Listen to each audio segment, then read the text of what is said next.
My father was a World War II bombardier, and we all heard the stories about the Red Tail Tuskegee Airmen, and he always said that the Tuskegee Airmen saved my life. He always credited the fact that he was alive was because he had the Red Tails escorting them on their bombing raids. Hi, Hey, Granddad. hi, I'm back. Really just like to put down some stories I knew, and I told my grandchildren this way they wouldn't have to fight over them later on. And, no, he said this or he believed that, because that's what we do in my family. We all have a different opinion of what my father may or may not have said. No, he said this. No, he said that. Well, we all know that your brothers and sisters don't have a lot of opinions. Yeah, we all know that I'm always right. So there's no problem there. I mean, everybody has different stories of my father's story. And then other people, he would tell people stories, and then people would tell me stories that, you know what your father told me? And he would tell me the whole story that I heard all my life. And I always thought it was very interesting to listen to what somebody else got out of it. Did they often have a different story than you? Some of the facts are a little different, and I would correct them. And they would realize they still keep telling you the story. Yeah, they would tell a story. They go, hey, he said that. I said, no, it was this. He goes, oh, I thought he said that. No, I heard it 27 times and he said this or whatever. But It's kind of how Grandma used to correct the names and stuff. right, my father couldn't. I can't remember names. Half of my brothers and sisters can remember everybody's name. Half of us can't. My mother could remember everybody's name. My father couldn't remember anybody's name. My mother would remember names of people and my father's stories that she never met because she heard the story so much. And my father goes, and it was this one guy back in Scotland when we went up there. Can't remember his name. And my mother goes, Joe Black. Oh, yeah, Joe Black or whatever. I'll be that way because, I remember my brother Billy asked me about it, gives me this kid's name. I said, I don't know, never heard of him. He goes, well, he was in your kindergarten class. I said, oh, my goodness. You remember kids from my kindergarten class? I can't remember kids from my high school class. I guess I grew up in a small, originally German and then Italian. But we had some to play with the German kids, but not much because they were Protestants and went to a different school. Everything was Italian and Irish, and all our jokes were Italian. All day long, we got tell nothing but Irish and Italian jokes, and then some of them so interchangeable. Maybe they were all Polish jokes. But anyway, I remember watching a movie. Not sure if it was Spike Lee, but it was about this all black unit in Italy, one of the few all black units that actually fought. And I seen a documentary about it too, but I seen the movie, and they were supposed to cross this river, push the Germans back or whatever, and the Germans let half of them cross and then attack, and they got split. Anyway, this one guy's hiding out, this big African American soldier, and there's this little Italian kid in the room. He looks up at him, and they translate. The kid's speaking Italian, so the American soldier has no idea what he's talking about. And the kid is saying, "It's a chocolate man," and goes, "Wow, I love chocolate." So when the American picked him up, the little kid licked his face to see, what the heck are you doing, kid? Meanwhile, the kid's testing to see if, he tastes like chocolate. Well, anyway, back in my childhood, before I went to school, I was probably 4, possibly 5. I don't know. And it was a day me and my brother were home. It might have even been a Saturday, but I don't think so. I think it was a day we went, and we got up really early because on school days, we didn't get up early. We were tied to our beds. You couldn't drag us out. So either this before I actually went to school or whatever. Anyway, it was early in the morning. And we go out and we had this vestibule and we had this box, and in the box, the guy would put 2 milk bottles, and we got milk delivered 3 or 4 times a week. We had a little thing, put 2 half gallons or 2 quarts of milk in there, but my mother always had others. So, there'd be 2 quarts out, and they're in the nice glass thing with the paper top on it and everything. And every once in a while, my mother would buy the chocolate milk from the milk company. And always the best chocolate milk is from the milk companies. They mix them all up or whatever they do. I don't know. But even in the store now, if you buy milk that's, processed by the dairy farm into chocolate milk, it's usually better. Like Yazga's farm where the stock took place was known for his chocolate. Everybody loved his chocolate. He even made mention of it. He even made mention of it in the movie that his chocolate was the best. But anyway, we always wanted to have the chocolate milk. So we get up early in the morning and we go out and we look out our door, and we're in a town where you didn't see very many people of color of any color in College Point at that time, maybe on the outskirts or they during work times, but it was basically a German, Italian, and Irish community with very few other speckled people in there. Oh, wait, I don't know. Word speckled was right. Or speckled is. Speckled. Well, I just meant they were like spotted. There was one person here that might have been, Spanish. Let's say like a speckling of different diversity. Yeah, it was a little dash of different people here and there. It was but they were like on the outskirts of the town because the town, Was redlining and they were racist. yeah. But it's like we didn't know anything. My father was a World War II bombardier, and we all heard the stories about the Red Tails, Tuskegee Airmen, and he always said that the Tuskegee Airmen saved my life. He says he always credited the fact that he was alive was because he had the Red Tails most of the time escorting them on their bombing raids, and they said they were the only ones that stayed with you. So he always credited them with saving his life. And he said he'd look up and when they saw the red tails, they would go, good, So anyway, we were raised that way, and go into the story. We get up early in the morning and we look out across the street, and the milkman is across the street, and it's an African American milkman. Like I said, we didn't see too many African Americans in our town, but we looked out there. I got to remember, we're 4 or 5 years old. Maybe my brother's 6. Oh, there's the milkman. And my brother goes, he must be the chocolate milkman.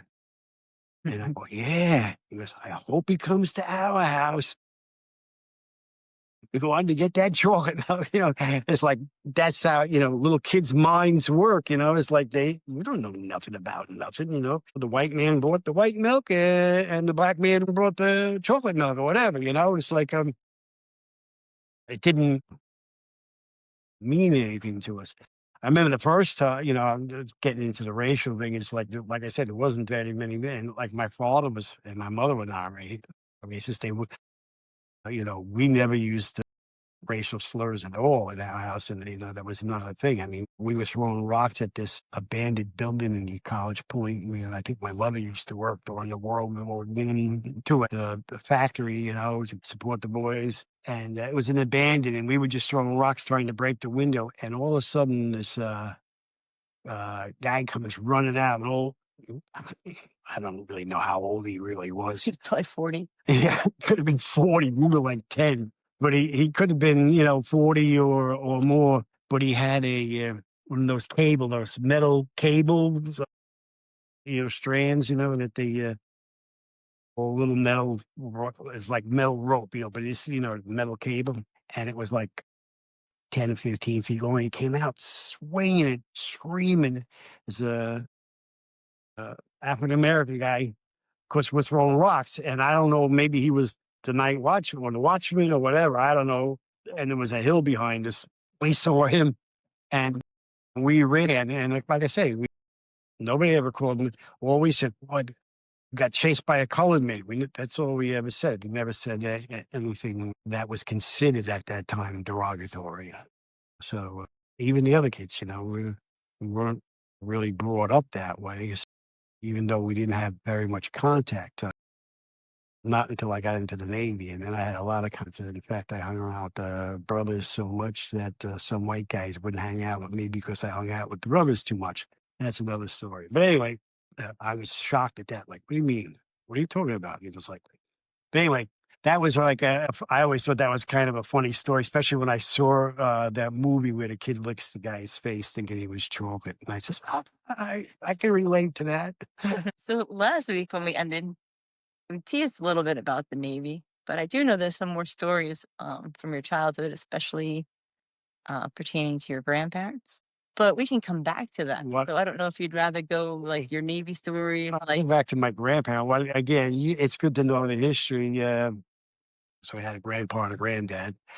Grandpa was born, I think, in like 18, like 98, 96, somewhere around there. And he fought in World War One under in New York, the fight in 69th, the Irish group. At that time, it was still almost all Irish. And now the Irish aren't any more popular in the group than anybody else. So that matters. But they originally the fight in '69 was put up by a it's from the area where they were yeah the immigration had come in. yeah they came into New York and it was from that area. And this guy who became the general in the Civil War for the fighting Irish. His plan was to get up a group, teach them to be soldiers, and then after the Civil War, they were going to go back over to Ireland and start a civil war there. But after the fighting in the Civil War in America, it wasn't, so many people died in these stupid battles that it was crazy. But yeah, so him and I believe it was his future brother-in-law. I always thought it was that. Some brothers and sisters might dispute it. I'm not sure, but I think it was my grandmother's brother and him joined the army together. And it was right after they tried out for the Yankees. And I'm not even sure if the Yankees were the Yankees. It might have been the New York Highlanders at the time. So they tried out for a professional baseball team. My grandfather played shortstop, and he wasn't a big guy or a good hitter, but he could play pretty good shortstop. And his future brother-in-law was a pitcher. Well, neither one of them got selected, and they wound up joining the army, and they're in the 69th. And so they were in the before the United States got into the war, so they weren't drafted or anything like that. And my grandfather was sent to Texas and New Mexico area to chase down Pancho Villa. I remember watching as a kid the movie Pancho Villa with Morris Barry, and my grandfather's Pancho Villa was nothing but a thief and a murderer. I said, okay, Grandpa. There was no revolution because he came up into America and wiped out a small American garrison that was in, I think, New Mexico. I'm not positive. And he tried to incite the people of the area to join the revolution. I think he might even thought he could take part of America back, New Mexico or something back. But I don't even know what his real plans were. But anyway, and then, of course, my grandpa wound up going over and fighting in World War One. And he fought in several campaigns, and finally they went over the top, and they were attacking the German front line. And the Germans had these, like always, I can't remember what they call it now. When we had the front line, then you had these uh, little uh, part of your line jets out into no man's land, and at those point they usually put machine guns, 50 cal, 30 cal machine guns. And when you run in, now you're in a kill zone. You're being shot at from the front and from both sides. And that's where he got wounded, got shot in the side. And while he was falling, I took three more. I think it was three more in his back. I think he had 4 bullets. He had 3 bullets. I know he had at least three. But anyway, and his future brother-in-law, was wounded the same day. And they both, from what I understood, they both wrote to my grandmother saying they saw the other one, because I think my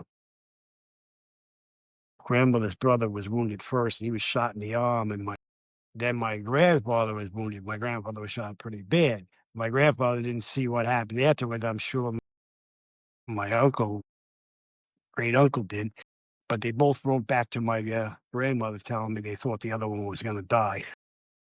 So just got letters from both of them saying, Phil, Bill, he's going to die, and I'm not sure which wasn't Vinny. The Vinny was my grandmother's twin. I think it was one of her older brothers, but I'm not sure. But anyway, they both made it back. And of course. Oh, and while they were there, my great uncle received a letter from the Yankees saying they want him to come back and try out. Probably because of the war, they needed pitchers. But he got shot in his throwing arm and never went back. But then, and my grandfather learned to smoke while he was in the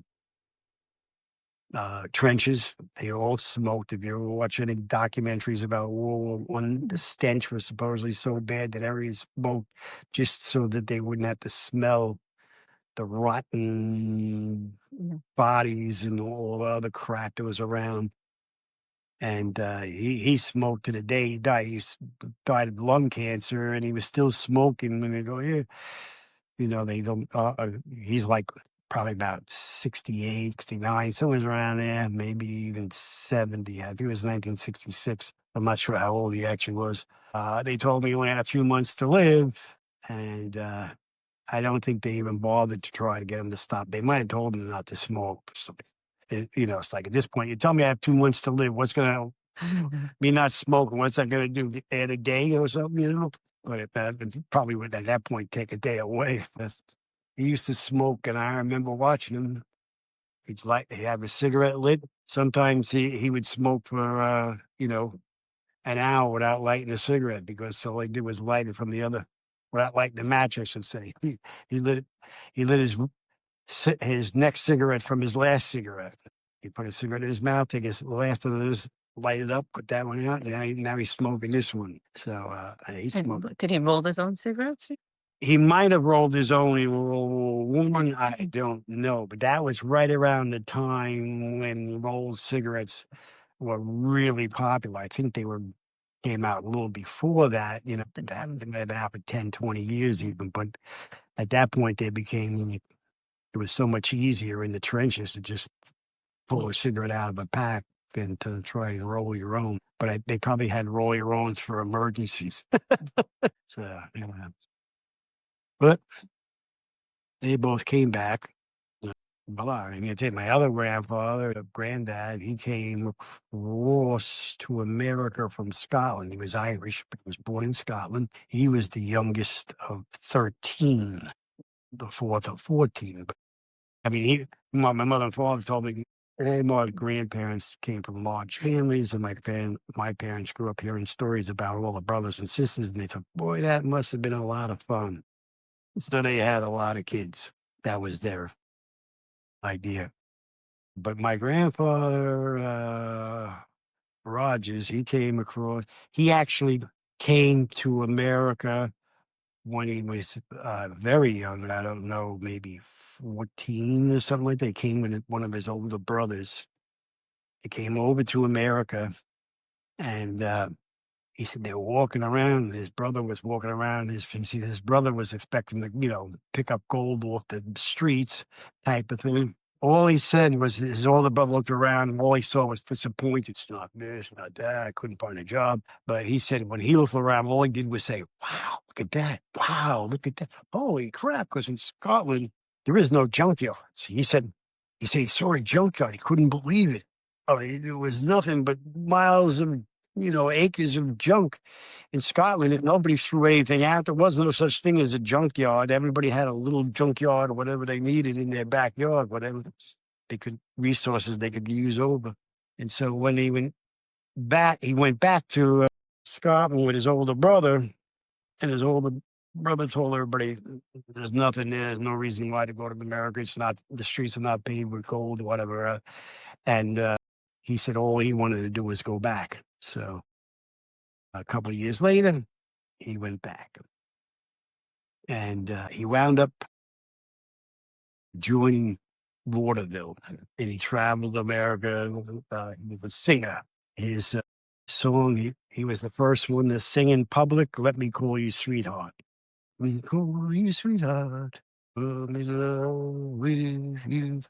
Well, he was the first one to actually sing it in public. And he was with the woman who wrote the song, and he was on a soapbox, and she was over there selling the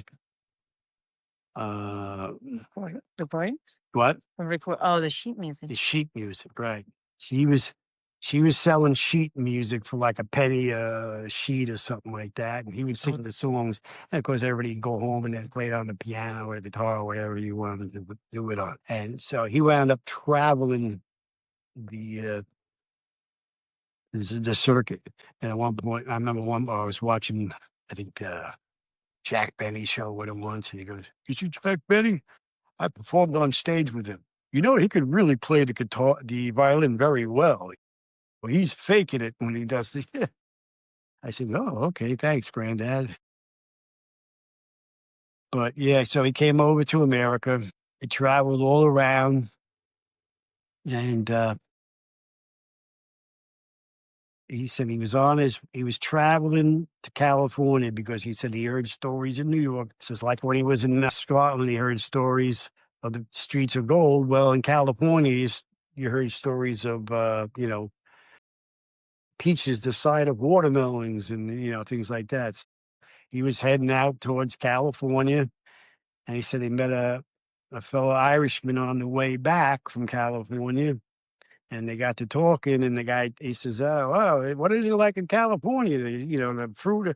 He said, "Yeah, you remember all the stories you heard about America?"